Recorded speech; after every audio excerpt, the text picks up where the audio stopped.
Jadi sekarang yang kalian rasakan nih, yang lagi pada sedih, yang pada susah dengan segala macam permasalahan kalian, tenang aja. Kalau kita bersandarnya kepada Allah, kalau kita benar-benar apa-apa Allah bakalan bikin kita seneng. Seperti apa yang kita mau, bahkan lebih dari apa yang kita bayangkan. Bismillahirrahmanirrahim. Alhamdulillahirabbil alamin. Allahumma sholli ala sayidina Muhammad wa ala ali sayidina Muhammad. Assalamualaikum warahmatullahi wabarakatuh.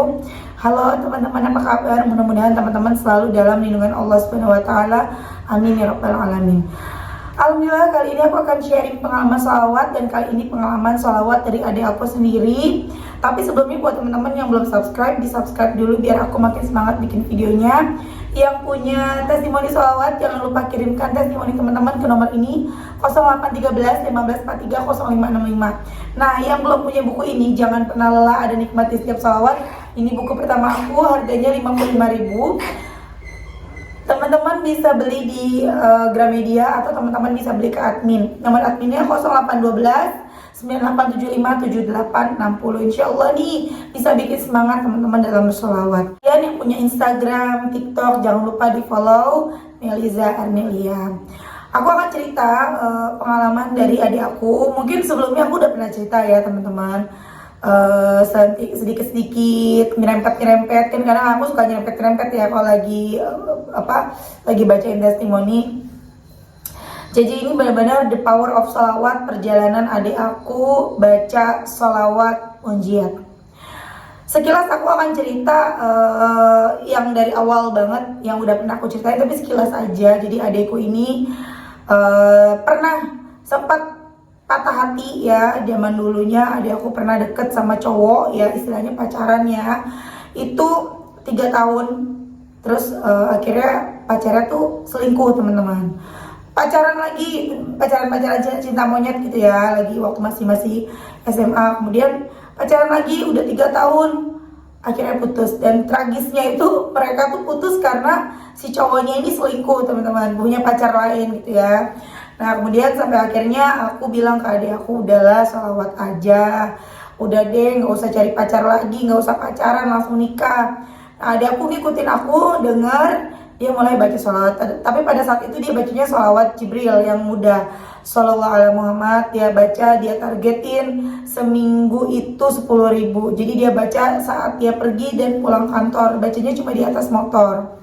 Udah tuh teman-teman, sampai akhirnya dia dalam waktu sebulan ketemu sama jodohnya, yang ternyata jodohnya adalah teman kuliahnya sendiri, bahkan teman sekelasnya sendiri gitu ya. Dan nggak lama,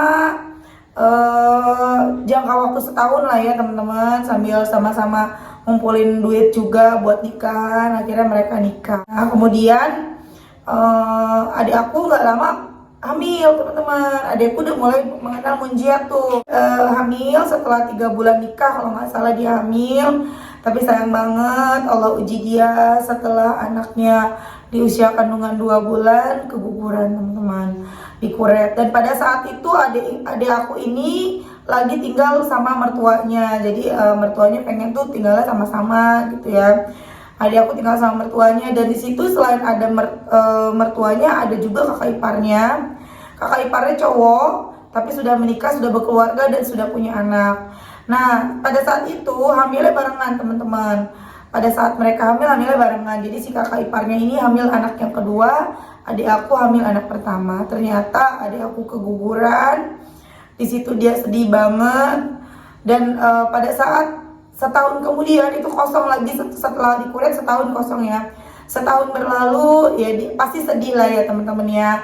Dimana ada anak bayi di rumah itu bareng-bareng sama keluarga suaminya, semuanya pada ya namanya bayi dikerubungin ya, suaminya, mertuanya gitu, semua ngerubungin bayi itu. Sementara adik aku yang sedih, andai aja nggak keguguran, pasti aku juga udah punya bayi pada saat itu. Jadi adikku posisinya seperti itulah, sedih banget gitu kan. Terus akhirnya aku bilang sama adik aku, lo baca sholawat nggak? Masih baca? Nggak baca teh, kata dia. Tapi nggak gue hitung dong, targetin dong, coba deh baca Jibril, sholawat Jibril atau sholawat munjiat 500. Aku udah pernah cerita ya, nggak apa-apa diulang sedikit ya. Tapi teh kalau 500 kayaknya kebanyakan deh.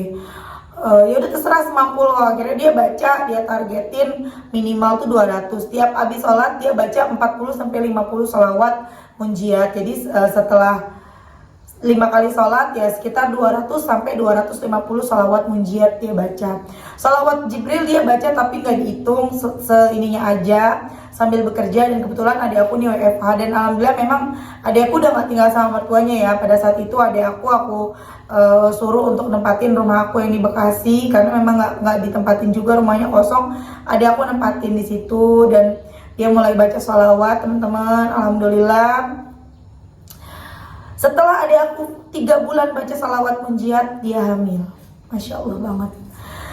Dan ketika sudah hamil, teman-teman, diuji lagi sama Allah. Adik aku pendarahan setelah hamil ke 2 bulan. Setelah 2 bulan dia pendarahan. Panik dong, aku juga sedih karena aku ingat setahun yang lalu adik aku sempat dikira pendarahan begitu kan. Makanya aku takut juga, sedih juga.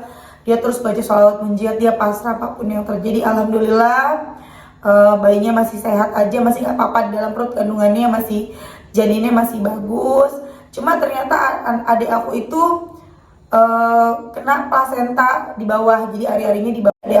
Jadi adik aku tuh plasenta di bawah, ari-ari di bawah. Jadi selama hamil nggak bisa capek dikit pendarahan, capek dikit pendarahan. Itu aku waktu hamil anak pertama aku kayak gitu teman-teman. Situ dia sedih, lumayan sedih juga ya, karena kan jadi nggak bisa beraktivitas. Nyapu aja tuh dia langsung pendarahan teman-teman, benar-benar harus bed rest. Kemudian akhirnya adik aku tetap baca salawat munjiat, udahlah salawat aja deh, aku bilang gitu. Adik aku baca salawat terus, dan ketika ke 4 bulan hamilnya, kalau nggak salah ya, aku lupa sekitar gitu, hamil ke 4 bulan, adik aku periksa, Masya Allah banget, itu ari-arinya udah naik teman-teman. Udah nggak plasenta di bawah, udah nggak ari-ari di bawah lagi, jadi udah normal lagi, sehingga adik aku bisa melahirkan normal. Tadinya kan kalau ari-ari di bawah nggak bisa normal, karena aku anak pertama begitu. Cuma memang di situ adik aku suaminya khawatir, suaminya nggak mau normal karena adik aku tuh udah minusnya udah tinggi, kalau nggak salah udah minus 6 ya kalau nggak salah, udah minus tinggi, khawatir kalau melahirkan nanti minusnya bertambah atau terjadi misalnya kebutaan, kan rata-rata biasanya gitu ya. Walaupun semuanya kita kembalikan kepada Allah, tapi adik aku juga kan jaga-jaga.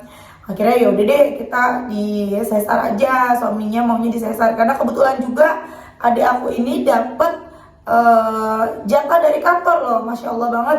Itu dibiayain sama kantor untuk melahirkan gitu loh, jadi nggak perlu adik aku bingung lagi. Ya udah Bismillah, aku bilang ya udah deh, apapun itu syukur-syukur sih bisa normal, jadi bisa punya anak banyak, aku bilang gitu.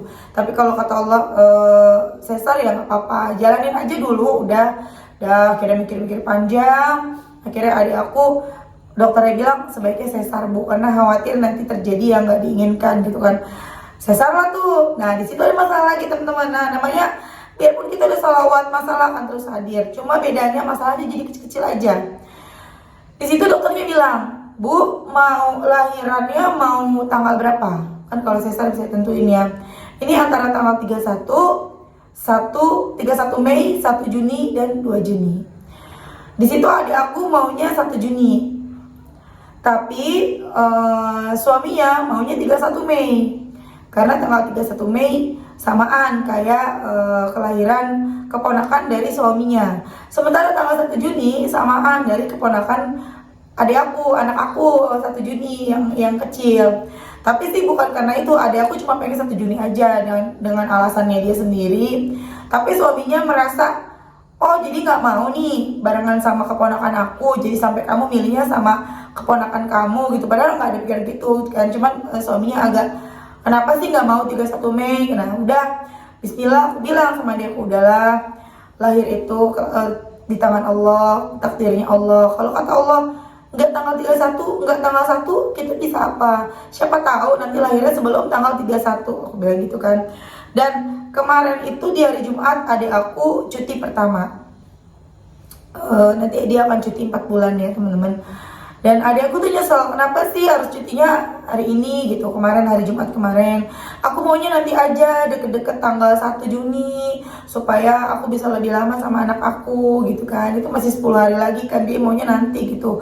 Tapi suaminya bilang udahlah dari sekarang. Nah tuh benar-benar di sini juga penting poinnya ya, kita tuh mesti dengar suami juga, karena kalau orang yang sudah berkeluarga, kalau yang belum berkeluarga kan kita dengerin orang tua kita ya, tapi kalau udah menikah kita dengerin suami kita, karena biar bagaimanapun kadang kan suami juga ada nyeselinnya gitu ya, kesel-ngeselinnya suami kita, tapi dia tuh kalau ngomong tuh bener loh gitu loh, jadi jangan main-main gitu ya, jangan macem-macem.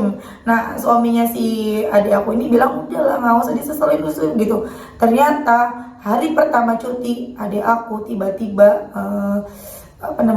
mau melahirkan. Jadi dia udah mulai maaf ya, ini agak gimana gitu ya. Jadi udah mulai ada tanda mau melahirkan. Jadi kayak keluar lendir kayak flek itu. Dia tanya bidan, dia tanya dokter. Akhirnya kata dokternya, takutnya mau lahiran bu, jangan sampai keburu pembukaan. Ayo bu ke dokter, siap-siap. Kita operasi hari ini juga. Kan benar-benar di luar dugaan. Akhirnya adikku bertambah mulus tuh kontraksi teman-teman. Tapi untuk belum pembukaan. Dalam waktu yang sangat cepat itu pas habis sholat Jumat, adik aku langsung di sesar. Lahirlah anaknya yang bernama Ayana Putri Ayana Maunira. Masya Allah, mudah jadi anak yang soleha, jadi kebanggaan orang tua ya Ayana, amin. Nah lahirlah, di situ aja udah terlihat kan ya teman-teman, kita tuh cuma bisa berencana, tapi Allah yang menentukan segalanya.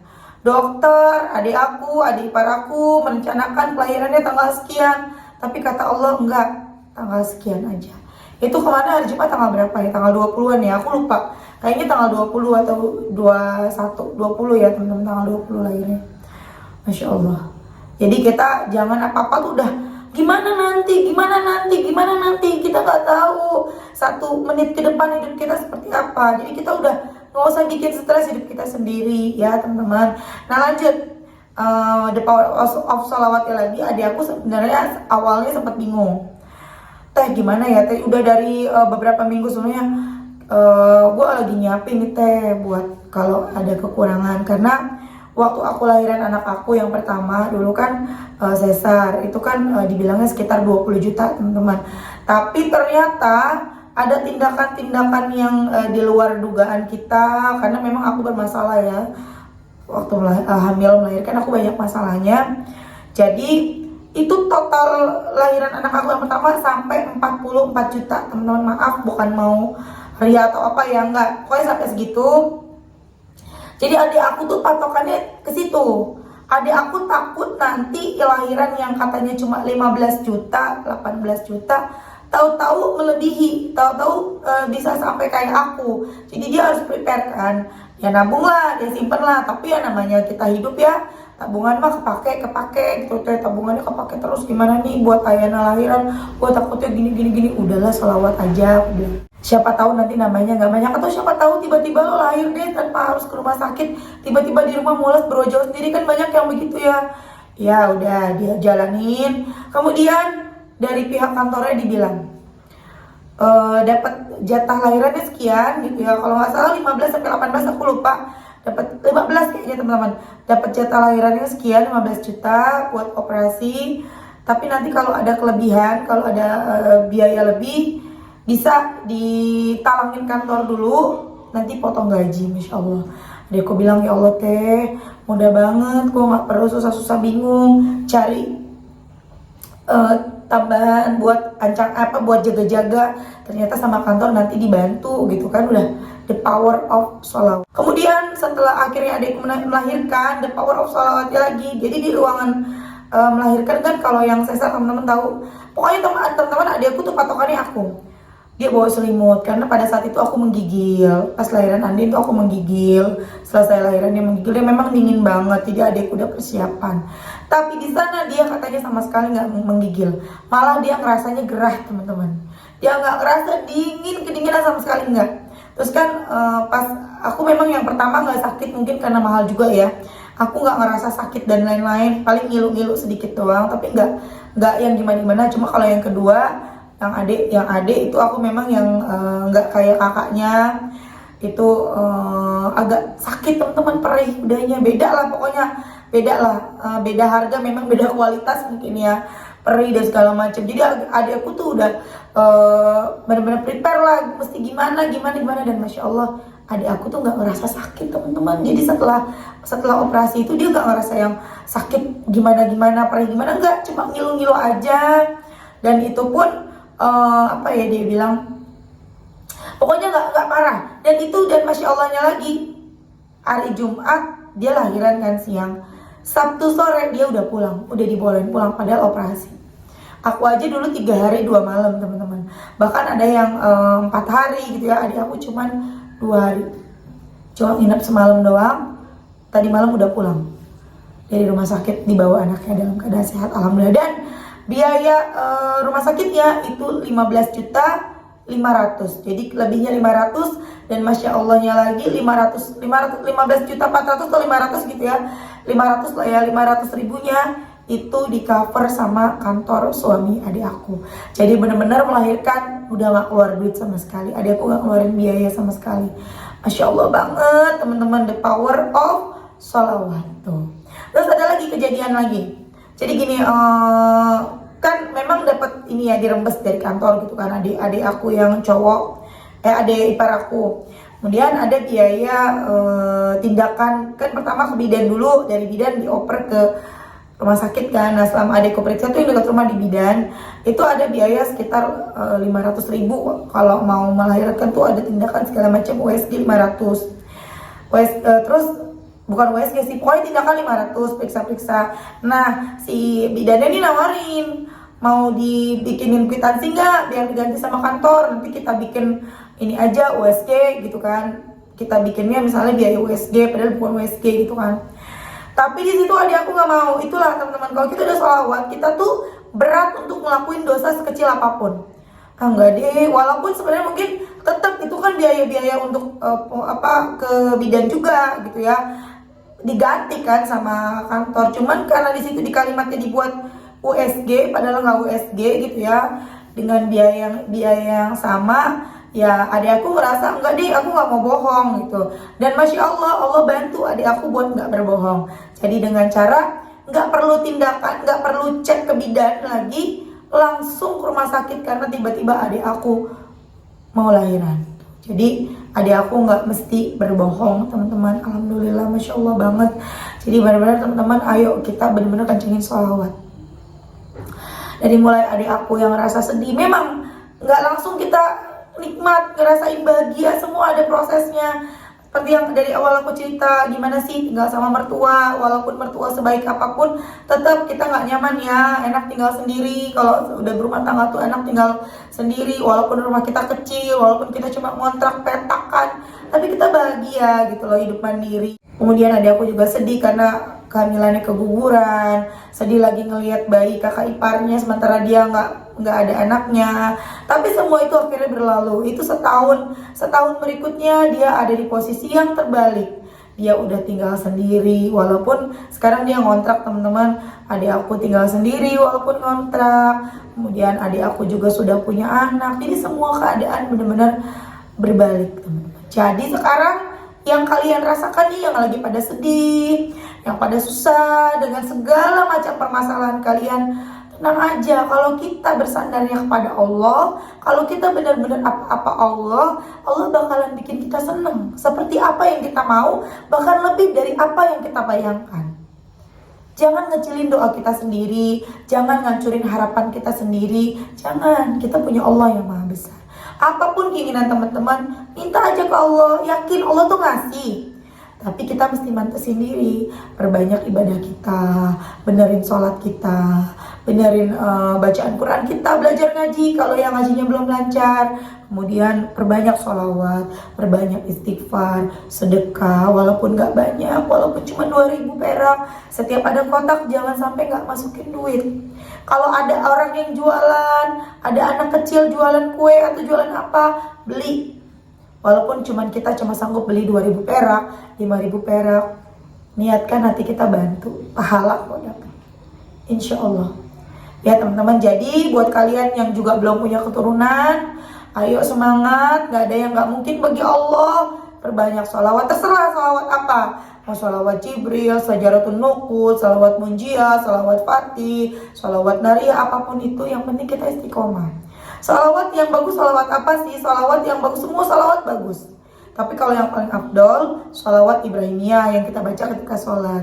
Tapi sebaiknya kita baca sholawat apa, Mbak? Sebaiknya kita baca sholawat yang ketika kita baca sholawat itu, kita merasa makin dekat dengan Allah dan makin dekat dengan Rasulullah. Misalnya nih, adik aku baca munjiat. Teman-teman ngerasa, aku mau nyoba dia munjiat kayak adiknya Mbak Mel. Tapi ketika baca munjiat, kita kayak kurang serap. Kayaknya enakan Jibril, udah Jibril aja. Jadi bacalah sholawat yang ketika kita membaca, kita ngerasa kayaknya lebih cocok ini deh. Cocok tuh bukan cocok yang kalau baca ini aku dapat ini, bukan. Maksudnya cocok ngerasa pas di hati kita.